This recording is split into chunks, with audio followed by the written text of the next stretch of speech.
O governador de São Paulo, João Dória, será o candidato do PSDB à presidência da República no ano que vem. Ele foi escolhido durante as prévias do partido. E atenção, é hora de entrevista importante com ele, a primeira entrevista como pré-candidato definido do PSDB ao Palácio do Planalto. Governador, parabéns pela escolha e bom dia para o senhor. Muito bom dia, Daniel. Muito obrigado pela oportunidade, obrigado, Elisa, e obrigado a todos que nos sintonizam aqui na CNN nessa manhã. Governador, nessa primeira entrevista que o senhor fala, então, já na condição de pré-candidato do PSDB ao Palácio do Planalto, à presidência da República, à CNN, eu gostaria de perguntar ao senhor dos rumos do partido a partir de agora, com relação à união partidária, que muito se falou nesses últimos meses, dessa desunião que haveria dentro do tucanato, e mais sobre a possibilidade de um nome único reunindo a terceira via. O que seria determinante para o senhor em colocar essa possibilidade, se ela é de fato algo concreto, algo que está no horizonte, de ter esse nome único da terceira via, e o que seria determinante para que isso aconteça?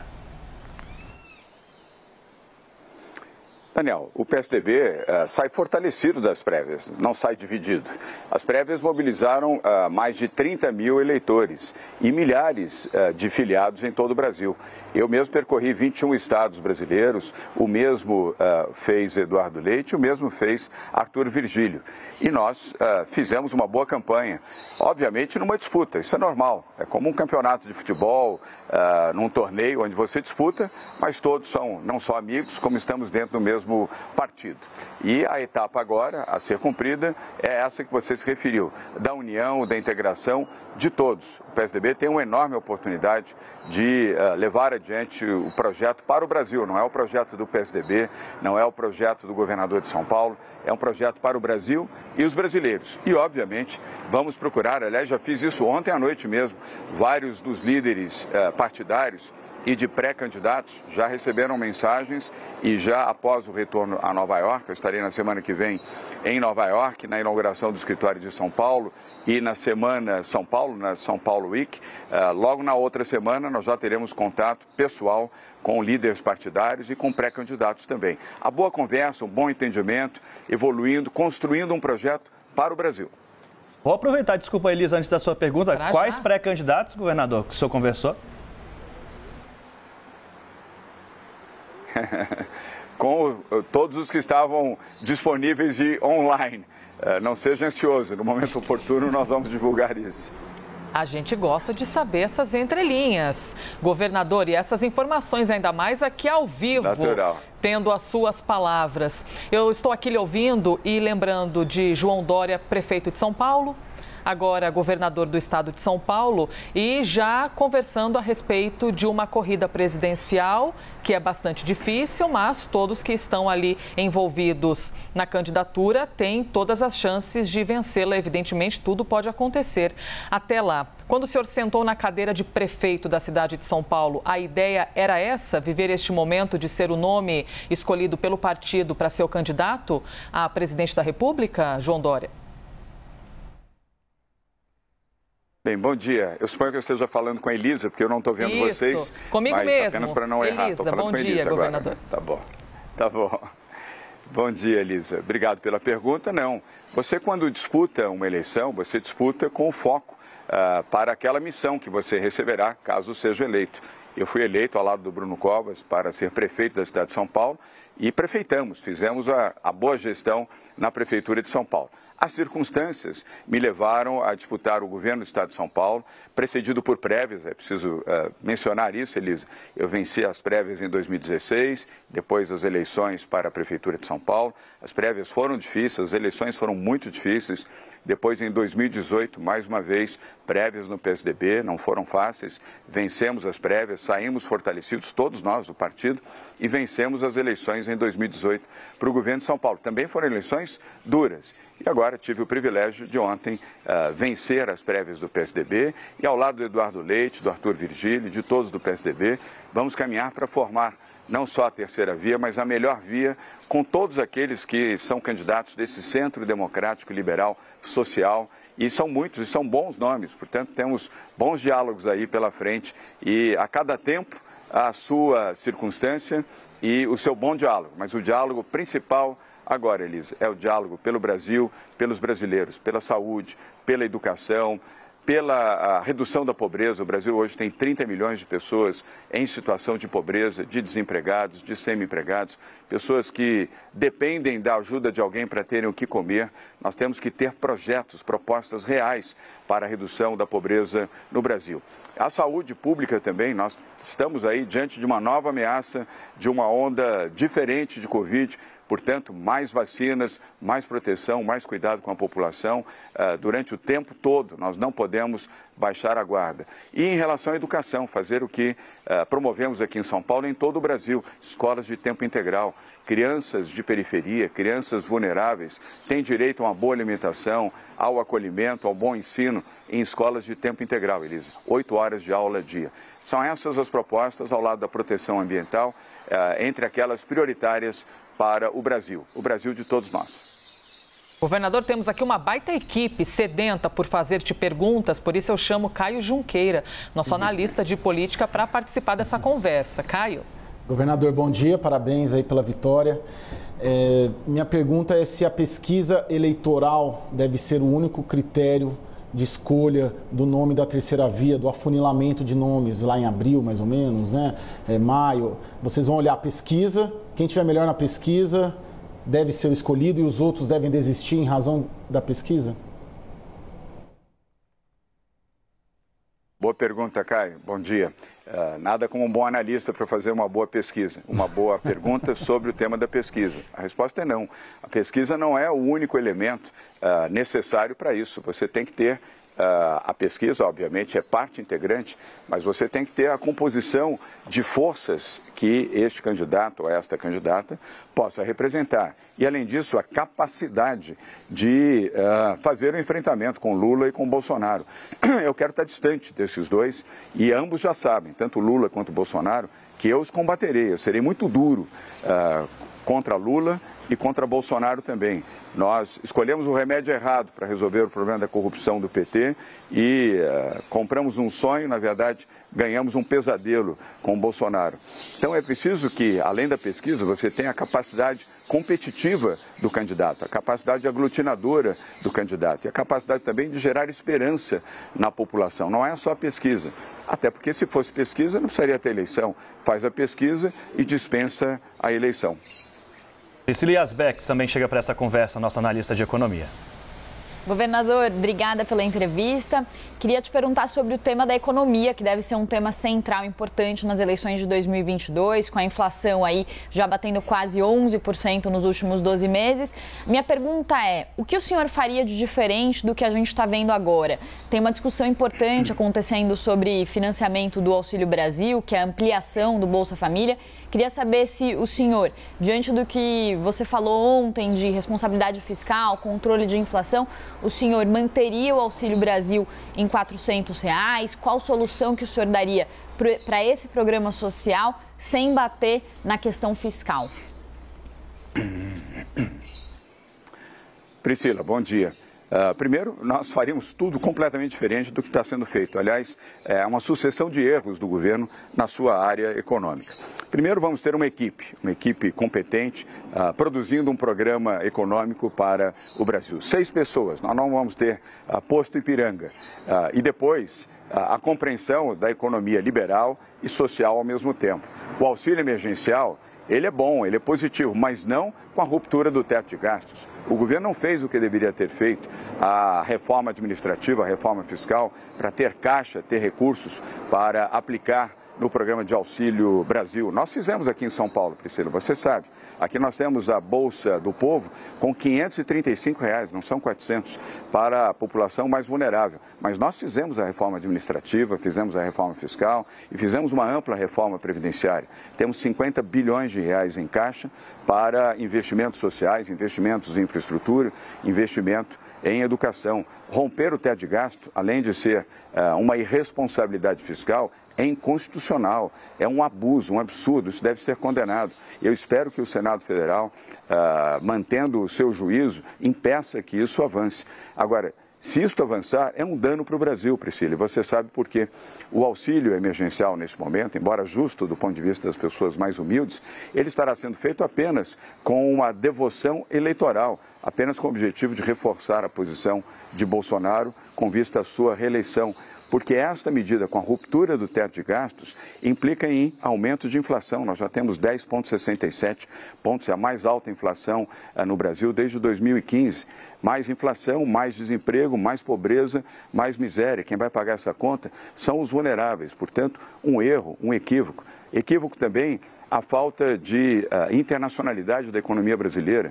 Não há esforço concreto, efetivo, para a atração de investimentos internacionais no Brasil, Priscila, até porque não há credibilidade. Um país que agride o meio ambiente, um país com um grau de instabilidade política promovida pelo seu presidente, que teima em falar bobagens dia sim, dia não, e muitas vezes fala dia sim também, isso cria uma instabilidade nos mercados e afugenta os investidores internacionais. Nós temos que ter políticas claras na área econômica, inclusive para a atração desses investimentos, porque investimento significa emprego, geração de renda e prosperidade, sobretudo na área de infraestrutura, mas também nos setores de indústria, comércio, serviços, tecnologia, educação e com proteção ambiental. Eu estive agora na COP em Glasgow, participando, apresentando os projetos de São Paulo. São Paulo, aqui não há desmatamento, aumentamos a cobertura vegetal em 3%, com mata nativa, com o apoio, inclusive, da SOS Mata Atlântica e respeitando o bioma da Mata Atlântica. E estamos fazendo o maior projeto de reflorestamento também do país neste momento, com 1,5 milhão de hectares de árvores sendo plantados. E o maior projeto ambiental, que é a recuperação do Rio Pinheiros e a sua despoluição. E o rio será entregue, no ano que vem, até dezembro, limpo e absolutamente despoluído. O Brasil precisa se reconectar com o mundo, ganhar confiabilidade internacional e ter políticas econômicas claras. Você que é uma boa analista, se eu perguntar a você agora, qual é a política econômica do governo Bolsonaro? Qual é a política econômica de Paulo Guedes? Você, como bom analista que acompanha diariamente, não será capaz de dizer. E não será capaz de dizer porque não há projeto. É isso. Governador, só para só para complementar o começo da sua resposta, o senhor disse que vai ser uma equipe de 6 pessoas, o senhor já tem esses nomes? Ana Carla Abrão seria um desses nomes? Nós vamos comunicar isso muito em breve, no máximo em 2 semanas, mas desses 6 nomes, 3 serão mulheres. Governador, inclusive, vários partidos ali que têm candidatos, pré-candidatos para a terceira via, aproveitaram essas falhas no aplicativo do PSDB já para lançarem também seus nomes. Tivemos Simone Tebet, MDB, Rodrigo Pacheco, PSD, Sérgio Moro cresceu na análise ali das pesquisas eleitorais também, nas intenções de voto nesse momento, com quem o senhor tem um diálogo, se dá bem. E ele e o senhor se tornaram os grandes desafetos do presidente Jair Bolsonaro. É possível uma aliança entre o senhor e Sérgio Moro de olho em 2022? Sim, é possível. Eu tenho boas relações com o Sérgio Moro e tenho respeito por ele e mantemos boas relações. Aliás, não haveria nenhuma razão para não manter boas relações com alguém que ajudou o Brasil, com alguém que contribuiu com a Lava Jato, assim como Simone Tebet, uma brilhante senadora da República, tenho muita admiração por ela, nos damos muito bem. O senador Rodrigo Pacheco também é uma pessoa de bem, mineiro, bem, com boa postura, com bom equilíbrio. Há vários bons candidatos que merecerão boas conversas com o PSDB, conosco e da nossa parte com eles também. Nós temos que estar juntos para termos um projeto para os brasileiros e para o Brasil. Não vejo condições de um projeto de um partido, não vejo sequer condições de um projeto do PSDB. Vejo sim um projeto para o Brasil.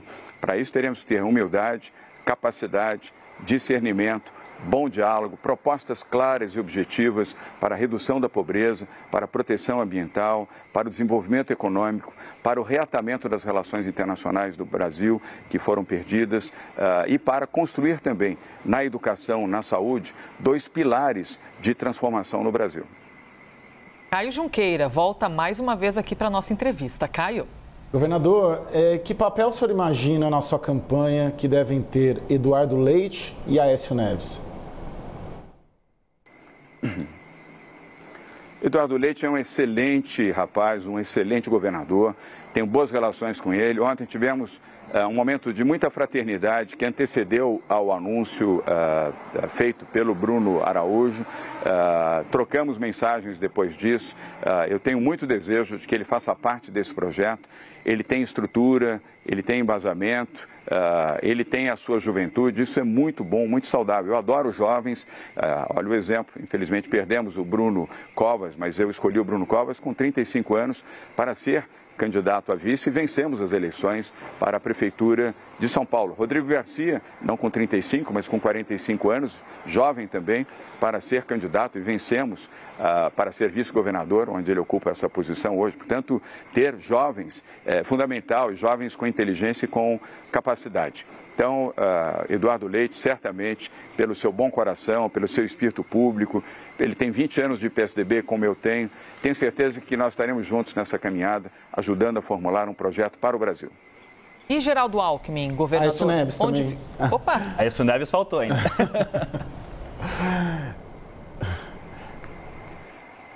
Geraldo Alckmin, resta saber se ele estará ou não no PSDB. Se estiver, deve fazer parte, sim.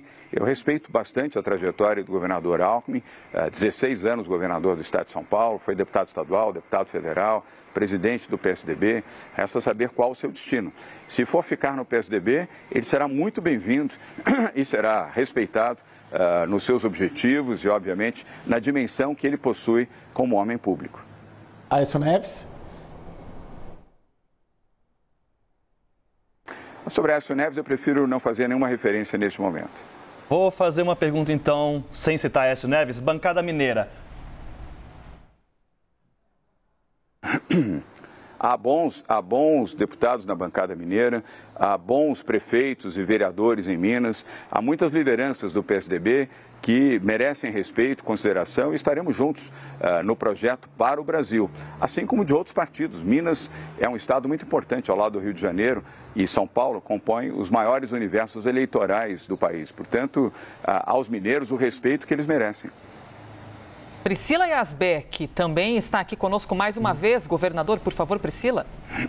Governador, queria insistir um pouco na pergunta que eu tinha feito. O senhor falou, então, sobre os precatórios, né? Criticou o fato de o governo estar jogando uma parte dos precatórios para frente, mas o governo alega que essa é a solução para conseguir acomodar o Auxílio Brasil, um novo programa social, que o senhor também falou que é necessário nesse momento. Como que o senhor acomodaria um programa social da magnitude do Auxílio Brasil, com um benefício de R$ 400 para 17 milhões de famílias, sem mexer nessa questão dos precatórios?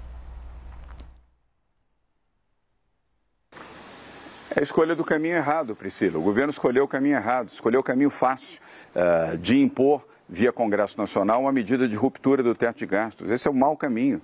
O governo tem que fazer um recuo, realizar a sua reforma, aquela que for possível, o mais rapidamente possível, oferecer um auxílio emergencial dentro daquilo que não seja a ruptura do teto de gastos, para não deixar ao abandono esses 30 milhões de brasileiros que vivem em situação de pobreza, aliás, vivem exatamente pela incapacidade, pela incompetência deste governo. Nós tínhamos 15 milhões, dobramos o número de brasileiros em situação de pobreza ou extrema pobreza no Brasil, se deve a este governo Bolsonaro. Esse governo se tornou um pesadelo para milhões de brasileiros, seja no campo da saúde, do emprego, do desenvolvimento, das bobagens que promove quase que diariamente. Então, esse governo que possa ter algumas pessoas com juízo, fazer o recuo necessário, fazer e proceder reformas que gerem caixa sem romper o teto de gastos. Ruptura do teto de gastos, a PEC dos precatórios, é um atentado contra o Brasil, não é a favor da população mais pobre, é contra os pobres. Você sabe disso, Priscila. Uma medida que rompe o teto de gastos, promove inflação. Nós já estamos com 10,67 de inflação, a maior inflação desde 2015. Nós estamos há 7 anos com um controle inflacionário bastante razoável. Estamos perdendo esse controle, voltando ao período que antecedeu o presidente Fernando Henrique Cardoso, que graças a ele e ao Plano Real, nós resolvemos o problema de inflação no Brasil. Caminhar por esta trilha é você levar o Brasil ao caos e aumentar ainda mais a pobreza no país. Essa foi a primeira entrevista de João Dória como pré-candidato do PSDB à presidência da República em 2022. Governador, obrigado pela entrevista e boa sorte. Daniel, muito obrigado a você. Elisa, muito obrigado também. Obrigado, Caio. Obrigado, Priscila. Obrigado aos assinantes, aos telespectadores aqui da CNN. Um bom domingo a todos vocês, com paz, com harmonia, um pouco de descanso também. Tchau, pessoal.